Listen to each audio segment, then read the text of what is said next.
गलतफहमी में ना रहें किसी रूमर के कि ये कोई कोरोना का वेरिएंट है। अभी तक इसकी कहीं से कोई पुष्टि नहीं हुई है और न ही इस संबंध में न ही केंद्र से और न ही राज्य से कोई गाइडलाइन आई है और न ही हमारे जो बदलते मौसम की आंख मिचौली ने एक बार फिर से वायरल फीवर का कहर लोगों में जारी हो गया है। इस वायरल फीवर में एक जो खास बात यह है कि वायरल फीवर का जो नया रूप आया हुआ है वो गले को भी लेकर के ज्यादा इफेक्ट कर रहा है। इसी मुद्दे पे बातचीत करने के लिए हमारे साथ जुड़ चुके हैं पंडित दीनदयाल उपाध्याय हॉस्पिटल के डॉक्टर प्रेम प्रकाश जी हैं। सर, आपका बहुत बहुत स्वागत है हमारे नौका समाचार में। Very thank you. सर, इस बार बदलते मौसम के साथ एक बार फिर से वायरल फीवर का जो कहर बरस रहा है वो लोगों में तमाम प्रकार के रूमर्स भी फैल रहे हैं। तो जो वायरल फीवर इस बार का, इसमें हर साल के अकॉर्डिंग इस बार क्या कुछ डिफरेंट है?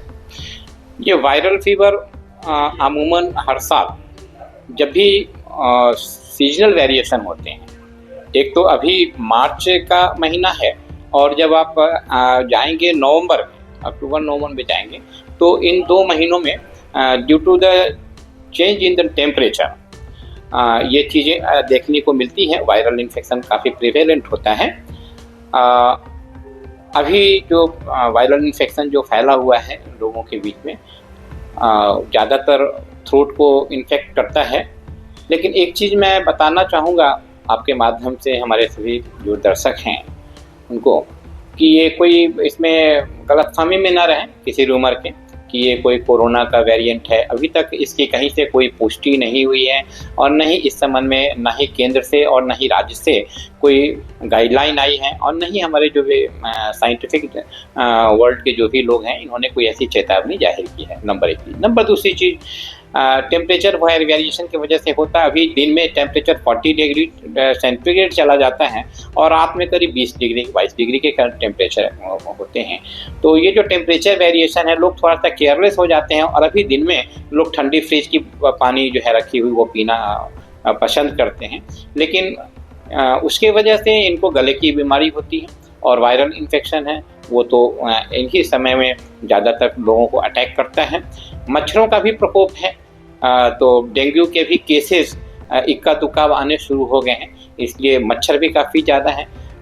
हमने रिक्वेस्ट किया है नगर निगम से कि हॉस्पिटल का पूरा छिड़काव करवाया है। मैं डेली जो है फॉगिंग करवाता हूँ ताकि यहाँ जो भी पेशेंट्स हमारे हों उनको कोई वेक्टर बॉर्न डिजीज नहीं हो, मच्छर जनित बीमारियाँ नहीं हों। जो लोग आते हैं या ओपीडी में भी काफ़ी ज़्यादा केसेस थ्रोट के आते हैं, उनको मैं ये एडवाइस करता हूँ कि ठंडी चीज़ें जैसे फ्रिज की चीज़ें हुई वो ना सेवन करें, ताज़े फल का सेवन करें।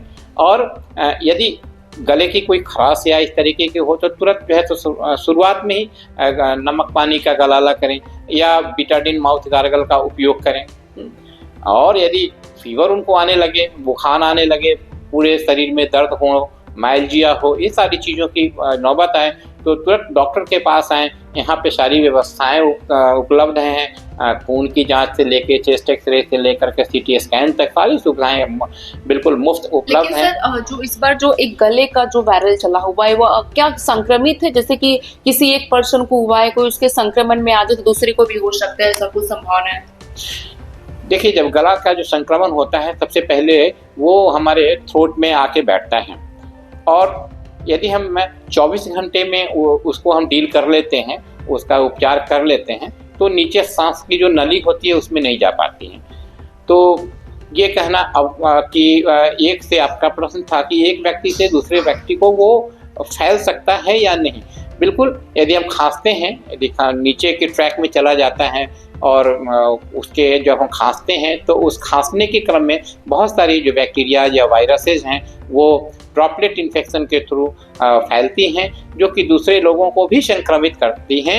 लेकिन मेरा आपके माध्यम से यही लोगों को सुझाव है कि बिल्कुल भयभीत होने की ज़रूरत नहीं है। ऐसा कोई कोरोना का कोई ये सिम्टम नहीं है। ये जैसे कॉमन वायरल इन्फेक्शन होता है उसी तरीके से हैं। एहतियात यदि हम बरतते हैं तो निश्चित रूप से हम अपने आप को बचा सकते हैं। जो गले का इन्फेक्शन उसके क्या लक्षण है? जैसे बहुत सारे हो सकते हैं कि बीमारी भी हो सकता है, लोग इसको इन्फेक्शन ही समझे, तो जो इन्फेक्शन है उसके क्या लक्षण है? इन्फेक्शन यदि होते हैं तो पहला तो लक्षण होता है पूरे शरीर में दर्द होना और बुखार का आना।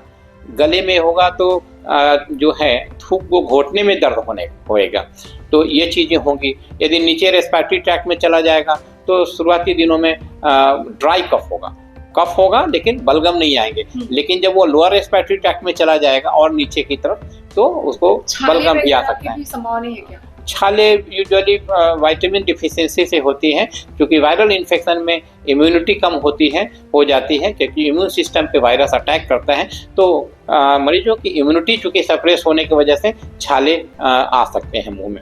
बहुत सारे लोग होते हैं कि खुद ही डॉक्टर बन जाते हैं, इन द सेंस कि वो कुछ भी नॉर्मल दवाएं मेडिकल से लेते हैं और खा लेते हैं। तो क्या इस वायरल जो फीवर चल रहा है, जो गले का इन्फेक्शन, ऐसे में डॉक्टर की सलाह लेनी चाहिए या फिर जो लोग होते हैं मेडिकल से दवा लेके खा लेते हैं उनके लिए भी कुछ सुझाव? मैं यही सलाह दूंगा कि जो क्वालिफाइड डॉक्टर हैं और जब हमारे यहाँ सारी सुविधाएं उपलब्ध हैं तो हमारे जो मरीज हैं या जो जनमानस हैं उनको कहीं भटकने की ज़रूरत नहीं है, किसी क्वेक के यहाँ जाने की ज़रूरत नहीं, किसी दवा के दुकान के पर जाने की ज़रूरत नहीं है। ये हॉस्पिटल 24/7 रन कर रहा है। यहाँ योग्य और क्वालिफाइड डॉक्टर्स की टीम है और पूरी जांच की व्यवस्था है, तो हमें किसी और जगह क्यों भटकना।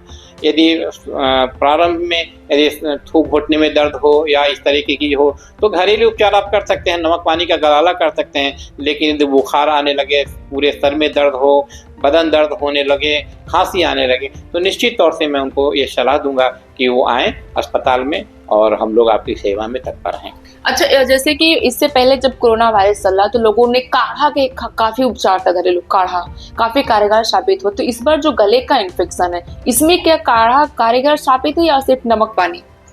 नहीं, काढ़े का इस्तेमाल कर सकते हैं। बेसिकली उसका जो एक्शन का जो मोड था वही था कि जब हम काढ़ा लेते थे तो वो थ्रोट के थ्रू जाता था और वहाँ पे जो बैक्टीरिया जो रहती थी, वायरसेस जो रहते थे, उसको किल करते थे।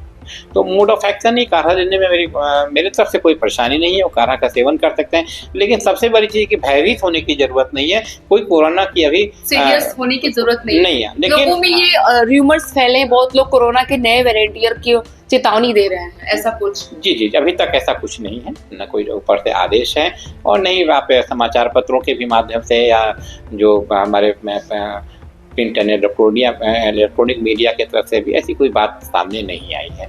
बहरहाल हम सभी जो चिकित्सक हैं रोज इस पे नज़र रख रहे हैं और जैसे भी यदि कुछ ऐसी बात होगी तो आप लोगों को अभी तक अगर मिनिमम मैक्सिमम की बात करेंगे तो क्योंकि मच्छर का प्रकोप ज़्यादा चल रहा है, तो डेंगू के कितने केसेस आ चुके होंगे? पिछले हफ्ते में 2 केसेज आए थे और ऐसे इक्का दुक्का आ रहा है। लेकिन हम लोगों को बचाव सबसे अहम मुद्दा है कि हम पूरी शहर में फॉगिंग करवा दें, जहाँ जहाँ भी जल जवाब की स्थिति हो वहाँ। अभी तो खैर बरसात नहीं हो रही है, इससे जल जवाब की समस्या नहीं है, लेकिन हाँ मच्छर का प्रकोप है और मच्छर से भी बचेंगे, मच्छरदानी का उपयोग करेंगे या हम जो ओडोमॉस वगैरह होता है वो उसका हम इस्तेमाल करेंगे, फुल आस्तीन का कपड़ा यदि पहनेंगे तो हमारा बचाव हो जाएगा। सर, क्या जो आप डॉक्टर से डेली देखते होंगे मरीज को, पेशेंट को, तो क्या डेली जो है गले के इन्फेक्शंस के लोग आते रहते हैं? मतलब क्या लगता है कि केसेस ज्यादा आ रहे हैं गले के?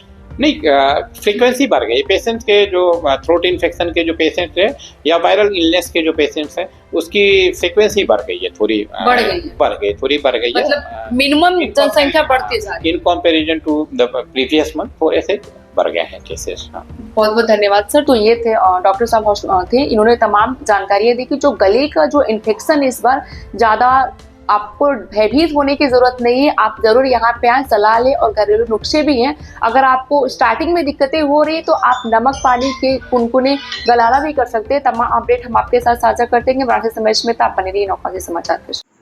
शहरी जन की आवाज नौकाशी समाचार, ऐसे तमाम खबरों के लिए बने रहिए हमारे साथ।